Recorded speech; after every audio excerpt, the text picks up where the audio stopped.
Hello friends, good evening. I hope that you all are fine. Today I will discuss about income tax return updated. My friends, March 31st, 2024 is the last date for filing ITR-EU. दोस्तों, कुछ ऐसे tax payer हैं जिन्होंने अपनी income tax return file नहीं की है। उनके पास अंतिम मौका है कि वो ITR-EU फाइल करके अपने रिटर्न्स को रेगुलर कर सकते हैं। आज हम इस कंसेप्ट के बारे में पढ़ेंगे और मैं आपको ये बताना चाहता हूँ कि अगर आपकी अच्छी खासी इनकम है और आपने ITR फाइल नहीं की है तो आपके पास ये अंतिम मौका होगा, नहीं तो इनकम टैक्स डिपार्टमेंट आपकी इनकम के संबंध में आपसे पूछताछ करने के लिए आपको नोटिस भी भेज सकता है। आइए हम समझते हैं कि ITR-EU क्या होती है और कौन लोग इस ITR-EU को फाइल कर सकते हैं।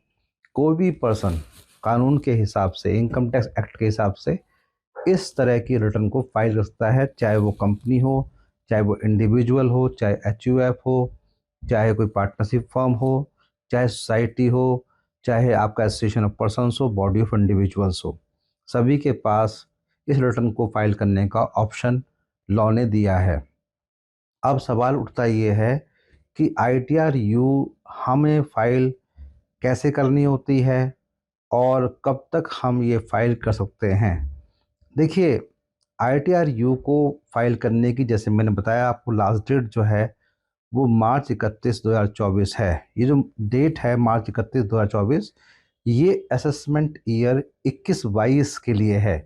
अगर किसी ने फाइनेंशियल ईयर 20-21 के अंदर अपनी रिटर्न फाइल नहीं की है तो वो अपनी इस रिटर्न को, जिसका संबंध 20-21 से है, वो मार्च 31 2024 तक क्या है, ITR-EU फाइल करके अपने रिटर्न को रेगुलर कर सकता है या किसी प्रोफेशनल के द्वारा करवा सकता है। अब किन सिचुएशन में ITR-EU फाइल हो सकती है, आइए हम समझते हैं उन सिचुएशन को जिनमें ITR-EU फाइल करने का ऑप्शन होता है। अगर आप अगर जो रेगुलर रिटर्न फाइल करते हुए आपसे कोई गलती हो गई है या आपने अपनी कोई इनकम की डिटेल क्या है ओमिट कर दी है, छोड़ दी है। देखिए, हमारे पास दिसंबर 31 तक 3 तरह से रिटर्न फाइल करने के ऑप्शन होते हैं। हम ओरिजिनल रिटर्न फाइल कर सकते हैं, हम अपने रिटर्न को रिवाइज कर सकते हैं और अपने रिटर्न को लेट फाइलिंग भी कर सकते हैं, लेकिन उसका टाइम पीरियड दिसंबर 31 होता है। अगर हमने ओरिजिनल रिटर्न या बिलेटेड रिटर्न फाइल करते हुए या रिवाइज रिटर्न फाइल करते हुए कोई गलती कर दी है या उसमें अपनी इनकम की डिटेल क्या है गलत दे दी हैं, तो हम ITR-EU फाइल करके उसको ठीक कर सकते हैं। ITR-EU को फाइल करने का जो टाइम बताया है, मैंने आपको बताया है मार्च 31 2024, अगर हम देखें। लेकिन अगर मान लो हम बात करें कि ITR-EU जो है कब तक फाइल हो सकती है, तो जिस भी ईयर के संबंध में आपको रिटर्न फाइल करनी होती है, उस फाइनेंशियल ईयर का जब असेसमेंट ईयर ख़त्म हो जाता है, तो उस असेसमेंट ईयर ख़त्म होने के 2 साल के अंदर आप अपनी ITR-EU फाइल करके अपने रिटर्न्स को रेगुलर करवा सकते हैं या कर सकते हैं। अब किन केसेस में ITR-EU फाइल करने का ऑप्शन होता है? अगर आपने अपनी रिटर्न फाइल नहीं की है तो ITR-EU फाइल करके आप अपने रिटर्न को रेगुलर करवा सकते हैं। अगर आपने अपनी इनकम को करेक्टली डिक्लेयर नहीं किया है या कोई इनकम जो किसी एक हेड की थी उसे आपने गलत हेड में डाल दिया है, या आपने टैक्स को गलत रेट से जमा कर दिया है, या आप अपने जो कैरिड फॉरवर्ड लॉस हैं जो आपने रिटर्न में दिखाए हैं उन्हें कम करना चाहते हैं, या आप अपनी जो अनएब्जॉर्ब डेप्रिसिएशन है उसे कम करना चाहते हैं, या आपका जो टैक्स क्रेडिट आपने शो किया था सेक्शन 115 JB के अंदर और 115 JC के अंदर उसे आप कम करना चाहते हैं, तब भी आप ITR-EU फाइल करके उस चीज़ को ठीक कर सकते हैं। ITR-EU जब भी फाइल होगी किसी भी फाइनेंशियल या असेसमेंट ईयर के लिए, तो वो एक बार ही फाइल होगी। आप ITR-U को रिवाइज नहीं कर सकते हैं। एक बार ITR-U को फाइल करने का ऑप्शन आपको दिया जाता है, लेकिन ITR-U फाइल होने के बाद उसको आप रिवाइज नहीं कर सकते हैं। ITR-U section 139 subsection 8 capital A के अंदर फाइल की जाती है। कुछ मामलों में ITR-U फाइल करने का ऑप्शन नहीं होता है। अगर पहले से आप ITR-U किसी फाइनेंशियल ईयर या असेसमेंट ईयर के लिए फाइल कर चुके हैं, तो आपके पास दोबारा से ITR-U उस ईयर के लिए फाइल करने का ऑप्शन नहीं होगा। अगर आपको लॉस दिखाना है अपना, तो ITR-U फाइल करने का ऑप्शन नहीं होता है। अगर आप रिफ़ंड क्लेम करना चाहते हैं या रिफ़ंड के अमाउंट को बढ़ाना चाहते हैं, तो आपके पास ITR-U फाइल करने का ऑप्शन नहीं होता है। अगर आप अपनी टैक्स लायबिलिटी ITR-U फाइल करके कम करना चाहते हैं, तो आपके पास ITR-U को फाइल करने का ऑप्शन नहीं होता है। अगर आपके अगेंस्ट इनकम टैक्स एक्ट के सेक्शन 132 के अंदर सर्च प्रोसीडिंग क्या है शुरू हो चुकी हैं, तो उस केस में भी आपके पास ITR-U फाइल करने का ऑप्शन नहीं होता है। अगर सेक्शन 133A के अंदर आपके अगेंस्ट सर्वे कंडक्ट हो रहा है या सर्वे कंडक्ट किया जा रहा है या सर्वे कंडक्ट हो चुका है, तो आपके पास ITR-U फाइल करने का ऑप्शन नहीं होगा। अगर आपके बुक्स ऑफ अकाउंट्स, डॉक्यूमेंट्स या एसेट्स सीज हुई हैं सेक्शन 132A के अंदर, तो आपके पास ITR-U फाइल करने का ऑप्शन नहीं होगा। अगर आपके अगेंस्ट कोई असेसमेंट, रीअसेसमेंट या रिवीजन या रिकम्पुटेशन की कोई कार्रवाई पेंडिंग चल रही है, तो आपको ITR-U उस ईयर के लिए फाइल करने का ऑप्शन नहीं होगा। ध्यान ये रखना है कि ITR-U जो है लिमिटेड सिचुएशन के अंदर ही आपको फाइल करने का ऑप्शन होता है। अब आइए, टाइम लिमिट क्या है ITR-U को फाइल करने की।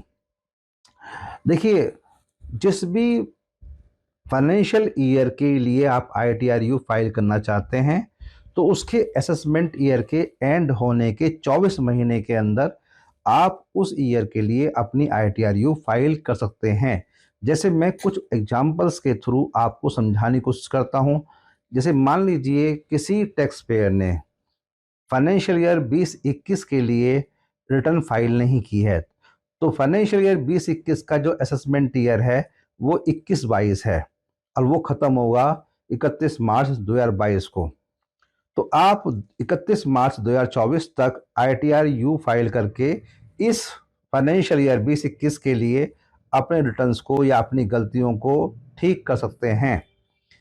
एक उदाहरण और लेते हैं कि अगर फाइनेंशियल ईयर 21-22 के बारे में बात किया जाए, जिसका जो असेसमेंट ईयर है वो 22-23 है, तो 31 मार्च 2023 को ये असेसमेंट ईयर ख़त्म होगा। तो 31 मार्च 2025 तक आप 21-22 का जो फाइनेंशियल ईयर है उसके लिए ITR-U फाइल कर सकते हैं। अगर हम फाइनेंशियल ईयर 22-23 का एग्जाम्पल लें, तो इसका जो असेसमेंट ईयर है वो 31 मार्च 2024 को ख़त्म होगा। इसके लिए ITR-U आप 31 मार्च 2026 तक फाइल कर सकते हैं। ITR-U फाइल करने पर आपको जितना भी टैक्स बनता है, नॉर्मल जो टैक्स बनता है, आपकी टैक्स लायबिलिटी बनती है, उसके ऊपर 25% और लायबिलिटी बढ़ा करके टैक्स पे करना पड़ता है। ये 25% होगा या 50% एडिशनल टैक्स होगा। ये डिपेंड करता है कि आप अपनी ITR-U कितने टाइम पीरियड में फाइल कर देते हैं। अगर रेलिवेंट असेसमेंट ईयर के एंड होने के 12 महीने के अंदर अगर आप ITR-U फाइल कर देते हैं, तो जो आपके टैक्स लायबिलिटी नॉर्मल बनती है उसका 25% और आपसे एडिशनल टैक्स लेकर के ITR-U फाइल करवाई जाएगी। लेकिन अगर आप 12 महीने के अंदर ऐसा नहीं कर पाते हैं, तो रेलिवेंट जो असेसमेंट ईयर है उसके 24 महीने के अंदर आप ऐसा करते हैं, तो जो टैक्स बनेगा आपका नॉर्मल, उसका 50% आपसे एडिशनल टैक्स लिया जाएगा ITR-U फाइल करते हुए। अगर अब कई बार ये क्वेश्चन उठता है कि अगर मान लेते हैं किसी का इनकम टैक्स नहीं बनता है, किसी की टैक्स लायबिलिटी नहीं बनती है, तो क्या वो ITR-U फाइल कर सकता है? हाँ, वो ITR-U फाइल कर सकता है, लेकिन उसे उस केस में लेट फाइलिंग की फीस देनी होगी। जैसे कि आप जानते हैं कि अगर हम लेट फाइलिंग की फ़ीस के बारे में बात करें, तो अगर कोई अपनी इनकम 2.5 लाख रुपए तक दिखाता है टोटल इनकम जो है, तो उसके लिए लेट फाइलिंग फ़ीस लगती नहीं है। अगर वो अपनी इनकम 2.5 लाख से ऊपर और 5 लाख रुपए तक दिखाता है, तो लेट फ़ीस का अमाउंट जो है वो 1,000 रुपए होता है। और अगर ये इनकम टोटल इनकम जो है वो 5 लाख से ऊपर दिखाई जाती है, तो लेट फ़ीस का जो अमाउंट है वो 5,000 रुपए होता है। तो आपके पास आईटीआर यू के द्वारा अपने रिटर्न्स को या अपनी गलतियों को, अपनी ओमिशंस को ठीक करने का ये लास्ट मौका है। 31 मार्च 2024 तक आप क्या है, जो असेसमेंट ईयर 21-22 है, उसकी जो लास्ट डेट है वो 31 मार्च 2024 है। तो यहाँ तक आप रिटर्न फाइल करके अपने रिटर्न्स को रेगुलर कर सकते हैं। और अगर आपकी काफ़ी हैवी इनकम थी और आपने रिटर्न फाइल नहीं की थी, तो हो सकता है कि डिपार्टमेंट आपको नोटिस भेजे और फिर आप पर क्या कार्रवाई करे। उससे बचने के लिए अच्छा है कि आईटीआर यू फाइल करें टाइमली। मैं संदीप नरूला आपसे बात कर रहा था और मुझे उम्मीद है कि आपको मेरी बात समझ में आई होगी। अगर आपकी कोई क्वेरी है आईटीआर यू के बारे में, तो आप कमेंट बॉक्स में लिख करके मुझसे पूछ सकते हैं। अगर थैंक यू।